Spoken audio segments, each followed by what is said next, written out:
बोल गीता माता की जय। तो हमने देखा था कि गीता अर्जुन को क्यों चुना।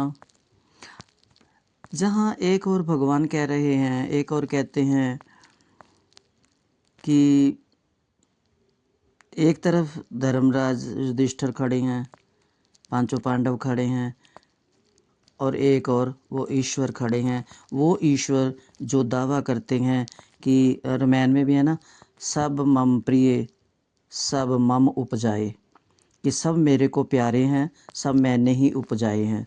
जो ये निर्णय देते हैं भगवान कि सब से एक सा ही मैं व्यवहार करता हूँ, सब पर मेरी बराबर दया है, वो ही भगवान किसी के पक्ष में क्यों खड़े हैं। बस, है ना। बाकी सब एक तरफ हैं, चारों पांडव भी एक तरफ हैं, एक के पक्ष में क्यों खड़े हैं। जो भगवान दावा करते हैं कि मेरी जो दया है सब के ऊपर बराबर है, मैं भेदभाव नहीं करता, मैं पक्ष नहीं करता, मैं पक्षपात नहीं करता, क्यों खड़े हैं एक की तरफ। ये सोचना चाहिए हमें। क्यों कि एक ही कारण है, वो है अर्जुन की विनम्रता। वो भगत है, विनम्र है। तो भगत की विनम्रता, कृतज्ञता, ये भगवान की तरफ खींच लाती है भगत को, है ना। पर कहीं ना कहीं मौन संकेत दे रही है गीता कि अर्जुन को क्यों चुना। देख तेरे सामने खड़े हैं, इनसे तूने लड़ना है, इनसे तूने जूझना है ना। वो ही हुआ जिसकी आशा थी। जैसे ही कौरव दल को देखा, अर्जुन सेना देखकर भयभीत नहीं हुआ, मोह जगा। भगवान की कृपा से मोह जगा, और मोह भी सच्चा था। जो अर्जुन कह रहा है पहले अध्याय में, वो बहुत 100% सत्य बोल रहा है बेचारा, झूठ नहीं बोल रहा।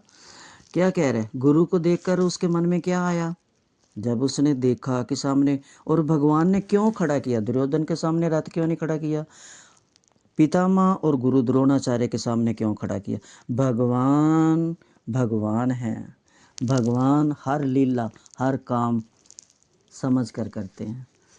तो जैसे गुरु को देखा तो अर्जुन लड़खड़ा गया। ओहो, वो गुरु जिन्होंने मेरे को ज्ञान देकर इस लायक बनाया कि आज मैं यहाँ युद्ध में खड़ा हूँ। मेरे लिए उन्होंने एकलव्य का अंगूठा कटवा लिया, अपना अपयश ले लिया, अपने ऊपर इतना पाप ले लिया, है ना। हाँ हाँ हाँ, उन्होंने मेरे साथ क्या क्या नहीं किया। अपने बच्चे को, अपने बेटे को, अश्वत्थामा को वो ज्ञान नहीं दिया जो मेरे को दिया। आज मैं उसी गुरु के सामने शस्त्र चलाऊंगा जिन्होंने मेरे को सिखाया, जिन्होंने शस्त्र चलाने के योग्य बनाया। सारी कैसेट अर्जुन के दिमाग में घूम जाती है। और फिर पितामह को देखा, और पितामह को देखकर ओहो, ये दादा हमारे पिता नहीं थे, हमने इन्हीं को पिता माना, इन्हीं की गोदी में खेले, इन्होंने हमारे को पूरा प्यार दिया। हमारे को ये नहीं देखा, मैं भागता आता था खेलता खेलता, कपड़े गंदे होते थे, इन्होंने ये नहीं कभी कहा कि मेरे श्वेत वस्त्र गंदे होंगे। इतना प्यार दिया, और इन्होंने ही मेरा हाथ पकड़कर इन्हीं गुरु के पास लेकर गए कि इनको शिक्षा दो, इनको शास्त्र विद्या दो। आज वो ही दोनों जो मेरे सामने खड़े हैं, आज मैं उनको मारूं इस राज्य के लिए, है ना। और क्यों मारूं? ये दुर्योधन भी भाई हैं तो मेरे भाई, है ना। अगर ये गुरु द्रोणाचार्य और पितामह छाता बनकर हमारे ऊपर ना छाया करते कृपा की, तो हम कैसे इतने बड़े होते, कैसे इतने योग्य बनते। आज योग्य बने हैं तो इन दोनों की कृपा से, और आज इन दोनों को मारूंगा मैं। ये सोचकर अर्जुन घबरा रहा है और शिथिल हो रहा है, अंग कांप रहे हैं, है ना। तो भगवान कहते अच्छा तू युद्ध नहीं चाहता? अर्जुन बोलता नहीं। राज्य नहीं चाहता? बोलते नहीं। संपत्ति? बोलते नहीं, मैं कुछ नहीं चाहता, है ना। तो भगवान हंसने लगे। भगवान हंस रहे हैं अर्जुन की बातें सुन के। बोलते अर्जुन, ये अपनों का मोह है तेरे में, ये तेरे को अपने दिख रहे हैं। इनकी जगह अगर दूसरे खड़े कर दा, जो दूसरे खड़े कर दूँ ना, तो जो तेरा क्षत्रिय तत्व है ना अंदर, ये जागेगा। तू कोई सोच विचार नहीं करेगा, धड़म देसी उनके ऊपर शस्त्र चलाएगा और शीश उतार देगा। क्यों? कि ये वो पराये होंगे, ये तेरे अपने हैं, इसलिए तेरा मोह जाग रहा है। क्षत्रिय धर्म तेरा, वो युद्ध करने को तैयार है, लेकिन ये मोह जाग रहा है ना। तन के बल पर नहीं स्थित ये तेरा जो स्थिल हो रहा है ना, ये तन का बल नहीं है। तन के बल से तो बहुत शेर है, बहुत विजेता है, बहुत ताकतवर है, बहुत धनुर्धर है। सिर्फ तेरा मोह जो है ये तेरे को शिथिल कर रहा है ना। ये सार है कम निष्ठा, तेरी निष्ठा कम हो रही है ना। तू सब और अपने देख रहा है ना। तो भगवान अगर उसका शारीरिक रोग होता तो डॉक्टर के पास लेकर जाते, होम्योपैथिक पुड़ियाँ देते, है ना, आयुर्वेदिक कुछ सूप पिला देते। तो भगत का जीवन सरल हो, अभगत का मुश्किल। भगत का जीवन सरल हो जाता है क्योंकि वो भगत था, भगवान के पास गया और भगवान उसकी सारी दुविधा निकाल देंगे और उसका मार्ग सरल करेंगे, है ना। हमारे गृहस्थ में भी यही है, यही दुख है। हमें भी कैसे करना है, छोड़कर भाग जाना तो बहुत आसान है। अगर अर्जुन कहता नहीं तो कृष्ण भी कहते भाग जा अर्जुन जा। अर्जुन का समय भी बचता, भगवान का भी समय बचता, कोई मरता भी नहीं। पर भगवान जो कहना चाह रहे थे, जो करवाना चाह रहे थे हमारे तुम्हारे लिए, गीता ज्ञान जगाना था, अर्जुन को मोह से निकालना था और अर्जुन का वो सब कुछ वापस लौटाना था जो अर्जुन का छल से हराया गया था। इसलिए भगवान ने उसको, भागना तो सरल था, है ना। उसका समाधान कितना है, बस चल ठीक है रहने दे अर्जुन, नहीं लड़ाई करेंगे। भगवान अपने द्वारका चले जाते, अर्जुन अपने हस्तिनापुर आ जाता। तो ये हमें भी यही सीखना है कि हम घर परिवार में रहकर जूझना पड़ेगा, छोड़कर भाग जाना कोई समाधान नहीं है। अगर महात्मा बुद्ध होते तो गीता ना सुनाते, कहते जाओ महात्मा बनो। कर्तव्य के लिए लड़ना है, गीता कर्तव्य सिखाती है। कर्म ही स्वर्ग द्वार खोलता है। जीवन धागों की उलझी हुई गुत्थी है, एक सिरा पकड़कर सुलझाई जाती है। अगर हम धीरे से सुलझाएंगे, प्यार से एक सिरा पकड़कर सुलझाएंगे तो सुलझ जाएगी, नहीं तो वो धागे टूट जाएंगे। ऐसे भगवान ने एक सिरा हमारे हाथ में दिया है, वो क्या है? कर्म। वह कर्म जो नीति ने दिया है, क्योंकि ये कर्म जो है पारबद्ध से मिला हुआ है। कर्म शुरू से हमारे साथ है, ये तो करना पड़ेगा ना, कर्म त्यागना नहीं पड़ेगा, कर्म करना पड़ेगा। तो कर्म तो हमें करना ही पड़ेगा, पर कर्म करना कैसे है, उस कर्म को धर्म कैसे बनाना है, ये गीता सिखाएगी। जो हमें पता चलता है कि मन को ईश्वर में लगाकर मन के अंदर बैठे हुए उस आत्म परमात्मा को कैसे जानना है, ये हमें गीता सिखाएगी। ये बड़े बड़े संतों महात्माओं का गीता जो है एक क्या बोलते हैं उसको, निजी जो बहुत जो पास में रहता है, हर समय पास में रहता है, उन्होंने गीता को वो बनाया अपना एक निजी शास्त्र है ना। गीता सारे शास्त्रों का निचोड़ है। अगर हमने भी कुछ गीता का अर्थ समझ लिया तो हमें भाग जाने की या घर बार छोड़कर त्याग करने की आवश्यकता नहीं रहेगी। हमारे मन को सबसत्व बनाएगी। जब हमारा सबसत्व मन होगा तो हम स्वीकार करना सीख जाएंगे, परिस्थितियों से लड़ना सीख जाएंगे, इस द्वंद्व से मुक्त होना सीख जाएंगे। कहीं पर जाकर भजन कर लेंगे, ऐसा संभव नहीं है। कर्म का सिरा हमारे हाथ है। हम विचार ही दुर्योधन की भांति कर्म कर सकते हैं। विचार कर करेंगे तो अर्जुन है, नहीं विचार कर करेंगे तो दुर्योधन है। श्री कृष्ण की तरह भी कर्म कर सकते हैं। मानव दानव भी हो सकता है, मानव देवता भी बन सकता है। मानव सदुपयोग और दुरुपयोग, उपयोग दोनों कर सकता है। जीवन में सब उपलब्ध है, खूब कमाएं फिर पीछे कोई इसके मौज उड़ाए। हम क्या सुख पाया, हम कमाने में लगे रहे। खूब कमाएं, लेकिन कमाई के साथ साथ अपने जीवन में आनंद, मौज, सुख वंचित ना करें, है ना। जिस रोटी के लिए हम काम करते हैं उस रोटी को हम प्रेम से खाएं, जो भगवान ने हमें दी है। जिस रोटी से हमें ऊर्जा मिलेगी वो रोटी हम भगवान को भोग लगाकर प्रसाद बनाकर खाएं, तो हमारा कर्म जो है वो शुभ होगा, हमारा खाना भी प्रसाद बनेगा, तो हमारी ऊर्जा सात्विक बनेगी, है ना। सदुपयोग होगी वो ऊर्जा, आनंद होगा। जो हम परिश्रम करते हैं सुख कोई और भोगता है, वो सुख हमें मिलेगा। जीवन खत्म हो जाता है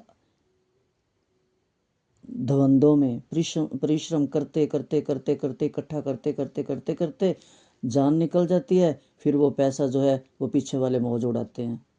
तो इसलिए हमें वो कमाई करनी है, वो कमाई करनी है जिस कमाई से हम सुख भोग सकें, आनंद भोग सकें, है ना। और उस कमाई के साथ भक्ति मिला सकें, भक्ति कर सकें, अपने जीवन को आनंद दे सकें, ना कि तब गाएं जीवन खत्म हुआ तो जीने का ढंग आया, है ना। हम ये ना करें। तब तक हम मौत को मोक्ष नहीं बना सकते, जीवन का समाधान नहीं कर सकते जब तक जीवन गांठ नहीं खुलती। हमें रहस्य का पता नहीं चलता कि हम क्या हैं, हम कौन हैं, कहाँ से आए हैं, क्या करना है, क्या कर रहे हैं, क्या लेकर आए थे, क्या लेकर जाना है, क्या खर्च कर रहे हैं। भगवान ने हमें जो पूंजी दी थी वो हमने कहाँ लगाई, कहाँ खर्च की, कितना बचा, कितना वो किया कि जो हम आगे जाकर खाएं, कितना जमा किया, है ना। तो ये जो है ये तभी मिलेगा, ये रहस्य तभी खुलेगा, इसकी श्वासों की पूंजी का मोल तभी पता चलेगा, तभी कोई समाधान मिलेगा, तभी मौत को हम उत्सव बना पाएंगे जब हम गीता दर्शन करेंगे, गीता पढ़ेंगे, है ना। अर्जुन को तैयार करके लाते कृष्ण, उनको पता था द्वंद में पड़ना ही द्वंद से पार जाने की युक्ति है। अगर द्वंद ना हो तो द्वंद से पार कैसे जाते, ये गीता कैसे सुनाते। द्वंद पहले पैदा हुआ अंदर, तभी तो गीता सुनाई, द्वंद दूर किया। अगर समुंदर हमने पार करना है तो समुंदर में कूदना पड़ेगा ना। किनारे रहकर हम अगर समुंदर में चले, समुंदर में चले, समुंदर में नहा के तो नहीं नहा सकते। अगर प्यास लगी है, प्यास लगी है, प्यास लगी है, जब पानी नहीं पकड़ेंगे, पिएंगे नहीं तो प्यास कैसे मिटेगी, है ना। तो ये हम तभी पार करेंगे जब हम अंदर जाएंगे। दुविधा का तभी पार करेंगे जब दुविधा में जाएंगे, दुविधा होगी, है ना। अर्जुन को भगवान ने मारा धक्का, कूद इस युग में, कूद महासागर में, है ना। तभी तो तू कुछ पाएगा, तभी तो कुछ कर सकेगा। खड़ा खड़ा देख रहा है किनारे पे, ऐसा होगा, ऐसे होगा, ऐसे होगा, है ना। तो भगवान अर्जुन को धकेलते हैं, युद्ध कर, तू क्षत्रिय है, तेरे भीतर है जो तुझे मालूम नहीं है, तेरे अंदर जो है तेरे को नहीं दिख रहा, मेरे को दिख रहा है। तेरे को मानसिक रोग है, शारीरिक रोग नहीं है। तो ये कौन खड़ा है, कौन खड़ा है, ये जो खड़े हैं ना ये तेरे वो ही हैं जिन्होंने तेरे को यहाँ तक लाकर खड़ा किया युद्ध में। ये वही हैं जिन्होंने तेरे साथ छल किया, ये वही हैं जिन्होंने तेरा सब कुछ छीना है, ये वही हैं जिन्होंने तेरे को विनम्र से इस युद्ध करने के लिए खड़ा कर दिया। तेरे भक्त को अभक्त बनाना चाह रहे हैं। तेरे भीतर जो है वो मैं जानता हूँ, तुझे मालूम नहीं है, तुझे मैं बताता हूँ। मैं जो तेरे अंदर अप्रकार है ना, ये मैं वो उजागर करता हूँ। कृष्ण जैसे कृपालु दयालु कोई नहीं। वो अर्जुन को भीतर से संवसत करना चाहते हैं, भीतर से उसको संवारना चाहते हैं। हमें भी अगर कुछ पाना है तो पहले अपने मन को खाली करना पड़ेगा, बीच के द्वंद्वों को निकालना पड़ेगा, बीच के कुविचारों को मिटाना पड़ेगा, वो बीच की जो अंदर कलमश है, मैल है, चित्त में जन्मों जन्मों की लगी हुई, उसको साफ करना पड़ेगा, है ना। तभी भगवान हमें कुछ समझेंगे अपने लायक बनाने के लिए। तो भगवान अर्जुन को अंदर से सुदृढ़ संवसत बनाना चाहते थे कि युद्ध का आनंद ले सके। श्री कृष्ण जैसा सखा हो, मित्र हो, तो फिर अर्जुन कैसे उदास रह सकता है, कैसे विषाद में रह सकता है, कैसे दुविधा में रह सकता है ना।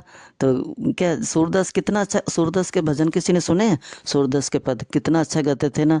जैसी लाज अर्जुन की राखी, है ना, कि हे प्रभु मैं अंधा हूँ, मैं देख नहीं सकता, पर आप देख सकते हो। आप अर्जुन के सारथी बन सकते हो, तो क्या मेरे को आप नहीं चला सकते? तो भगवान उसकी लाठी पकड़कर आगे आगे चलते थे। तो ये है, जितनी हम कृष्ण को चाहेंगे, जितनी कृष्ण के प्रति हम निष्ठा बनाएंगे, दृढ़ निष्ठा बनाएंगे, ध्रुव की तरह, प्रहलाद की तरह, सूरदास की तरह, मीरा की तरह, नरसी की तरह, है ना, तो हम उतना ही भगवान के निकट जाएंगे। तो अर्जुन क्या है? भगवान का सखा है, मित्र है। और भगवान कहते हैं अगर तू मेरा सखा है, मेरा मित्र है, भगत है और निर्मल है, तो मैं तुझे युद्ध का आनंद लेने दूंगा, युद्ध से भगाऊंगा नहीं, लोक निंदा में नहीं डालूंगा। भगवान हमारे लिए भी ये संसार रूपी का आनंद, प्रसन्नता से जीवन कैसे जिया जाए, ये हमें सिखाएंगे इसी गीता के माध्यम से। भगवान को चिंता थी अर्जुन की, अपने भगत की, अपने प्रिय सखा की, है ना, कि इसके अंदर जो द्वेष है, द्वंद्व है, क्लेश है, पीड़ित है ना, ये भरा ना रहे, भय ना रहे, इसमें भय भरा ना रहे। इसको निर्भय करूं, इसको निश्चिंत करूं, इसको द्वेष से रहित करूं, इसका द्वंद्व दूर करूं, इसका क्लेश दूर करूं, इसका पीड़ित मन जो है वो संवसत करूं, प्रसन्न मन बनाऊं, है ना। तो कबीर कितना अच्छा कहता है, कबीरा खड़ा बाजार में मांगे सबकी खैर, है ना। तो हम भी अपने जीवन को बोझ ना बनाएं, कोई युक्ति सीख लें इसी अर्जुन से, है ना, इसी अर्जुन श्री कृष्ण संवाद से हम जीवन को रोगी ना बनाएं, हम जीवन को उत्सव बनाएं। जैसे अर्जुन का युद्ध भगवान उत्सव बनाएंगे। कृष्ण जैसा सखा हो, युद्ध भी आनंद हो जाता है। ये ही कृष्ण चाहते हैं, अर्जुन युद्ध का आनंद ले। भगवान कहते हैं किसी